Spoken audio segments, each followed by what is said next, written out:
Biden ஆட்சி காலத்தில் plastic straw பயன்படுத்த தடை விதிக்கப்பட்டிருந்தது.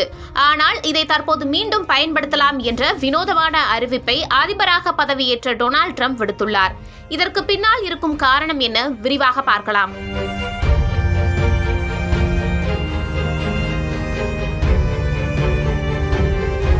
அமெரிக்காவில் ஜோ பைடன் ஆட்சி காலத்தில் ஒருமுறை மட்டுமே பயன்படுத்தப்படும் பிளாஸ்டிக் ஸ்ட்ரா பயன்பாட்டுக்கு தடை விதிக்கப்பட்டிருந்தது.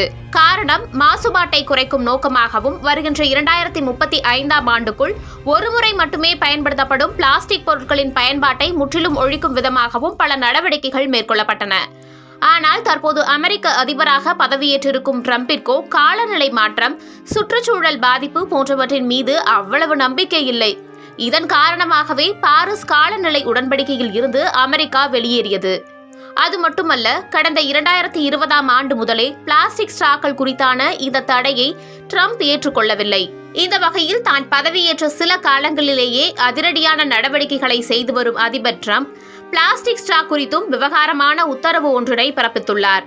இதுகுறித்து தன் சமூக வலைதளமான ட்ரூத்தில் பதிவிட்டுள்ள அவர், பிளாஸ்டிக் ஸ்ட்ராக்களை பயன்படுத்த வேண்டாம், காகித ஸ்ட்ராக்களை மட்டுமே பயன்படுத்துங்கள் என்ற ஜோ பைடனின் ஆணை முடிந்துவிட்டது. எனவே உங்கள் அடுத்த குளிர்பானத்தை அருவருப்பான வகையில் நாவல் கரையும் காகித ஸ்ட்ராக்கள் இல்லாமல் அனுபவியுங்கள் என்று பதிவிட்டுள்ளார்.